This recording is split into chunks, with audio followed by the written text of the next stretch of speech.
K Rajendran നോക്കൂ, ആദായ നികുതി റിട്ടേൺ വൈകിയാൽ നിയമ നടപടിയില്ല. കോർപ്പറേറ്റ് നികുതി കുറയ്ക്കുന്നു. വിദേശത്തുള്ള കോർപ്പറേറ്റ് കമ്പനികളുടെ നികുതി ഏതാണ്ട് 35% കുറയ്ക്കുന്നത്.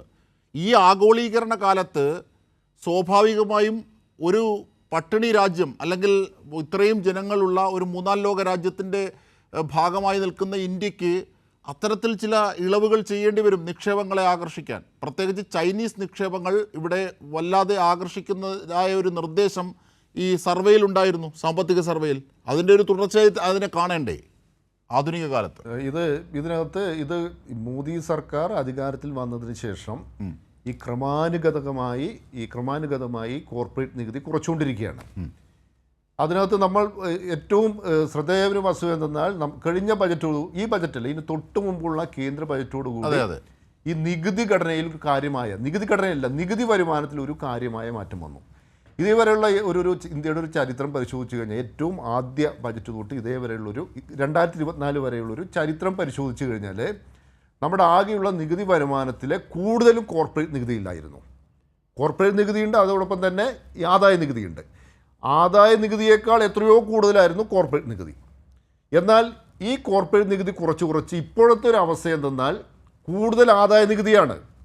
കേന്ദ്ര സർക്കാരിന് നികുതി ഇനത്തിൽ ലഭിക്കുന്ന വരുമാനം നോക്കിക്കഴിഞ്ഞാൽ കൂടുതൽ ലഭിക്കുന്നത് ആദായ നികുതി ഇനത്തിലാണ്, കോർപ്പറേറ്റ് നികുതി ഇനത്തിലല്ല. എന്ന് പറഞ്ഞാൽ കോർപ്പറേറ്റുകൾക്ക് വേണ്ട എല്ലാ സഹായങ്ങളും ചെയ്തു കൊടുക്കുന്നു.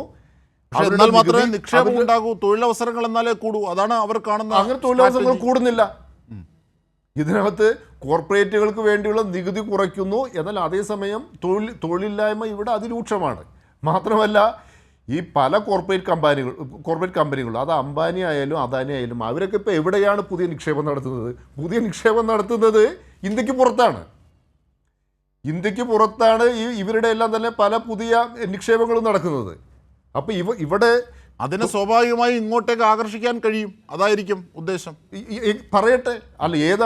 പറയട്ടെ ഇതിലൂടെ ഈ ഒരു കോർപ്പറേറ്റുകൾക്ക് വേണ്ടിയുള്ള നികുതി ഘട്ടം ഘട്ടമായി കുറച്ച് വന്നതിലൂടെ എത്ര തൊഴിലവസരങ്ങൾ ഇവിടെ വർദ്ധിച്ചു എന്നതിൻ്റെ ഒരു കണക്കൊന്ന് പുറത്തെടുക്കട്ടെ. ഇപ്പോൾ ഇന്നലെ അവതരിപ്പിച്ച സാമ്പത്തിക അവലോകന റിപ്പോർട്ട് തന്നെ എന്താ പറയുന്നത്?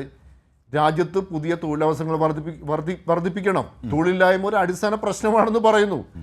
ഇത് സർക്കാർ തന്നെ പറയുന്നു. മാത്രമല്ല നമ്മൾ ഈ മുതലാളിത്തത്തിൻ്റെ ഈ കോർപ്പറേറ്റ് നികുതി കുറയ്ക്കുന്നതിന് പ്രധാന കാരണമായി പറയുന്നത് ഒരു തൊഴിലവസരങ്ങൾ വർദ്ധിപ്പിക്കുന്ന രീതിയിലുള്ള ഒരു മുതലാളിത്ത സാമ്പത്തിക ശാസ്ത്രമാണ് അതിന് കാരണമായി പറയുന്നത്. അത് ഇന്ത്യയിൽ മാത്രമല്ല ഈ ആഗോളതലത്തിൽ തന്നെ ഉള്ളതാണ്. പക്ഷേ അടുത്ത കാലത്ത് ഈ നാറ്റോ രാജ്യങ്ങളെല്ലാം തന്നെ യോഗം ചേർന്ന് അവർ ഈ കാര്യങ്ങളെല്ലാം ചർച്ച ചെയ്ത് അവർ മുന്നോട്ട് വെച്ച പ്രധാനപ്പെട്ട ഒരു നിർദ്ദേശം എന്താണെന്ന് അറിയാമോ?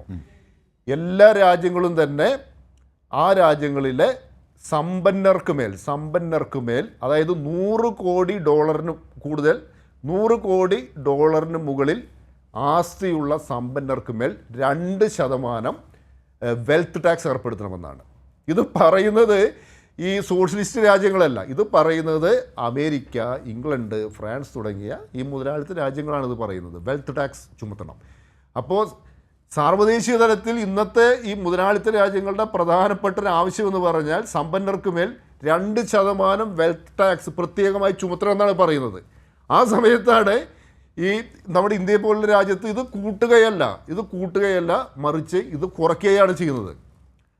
ഞാൻ നേരത്തെ പറഞ്ഞ പോലെ ഇപ്പോഴും വ്യക്തമല്ല എത്രയാണ് ഈ ഗ്രാമീണ തൊഴിലുറപ്പ് പദ്ധതിക്ക് എത്ര കോടിയാണ് നീക്കി വെച്ചിരിക്കുന്നതെന്ന് ഇപ്പോഴും വ്യക്തമല്ല. അതിന് നല്ലൊരു തുക നീക്കി വെക്കണം. ചുരുങ്ങിയത് ഒരു 1 ലക്ഷം കോടി രൂപയെങ്കിലും നീക്കി വെക്കണമെങ്കിൽ മാത്രമേ അത് ശരിയായ രീതിയിൽ നടക്കുള്ളൂ. പക്ഷേ അതില്ല, അതൊരിക്കലും തന്നെ നീക്കി വയ്ക്കില്ല. കാരണം ആ പദ്ധതിയിൽ BJPക്ക് താല്പര്യമില്ല. പക്ഷേ അത്തരം പദ്ധതികൾ നടപ്പിലാക്കി കഴിഞ്ഞാൽ മാത്രമേ തൊഴിലില്ലായ്മ, പ്രത്യേകിച്ച് അസംഘടിത മേഖലയിലെ തൊഴിലില്ലായ്മ നമുക്ക് പിടിച്ചു നിർത്താൻ സാധിക്കൂ. അപ്പോൾ വെൽത്ത് ടാക്സ് ഏർപ്പെടുത്തുക, ഈ കോർപ്പറേറ്റുകൾക്ക് പേരുള്ള നികുതി വർദ്ധിപ്പിക്കുക, അങ്ങനെ ലഭിക്കുന്ന പണം കൊണ്ടാണ് ഈ താഴെത്തട്ടിലെല്ലാം തന്നെ വികസന പ്രവർത്തനങ്ങൾ നടത്തേണ്ടത്.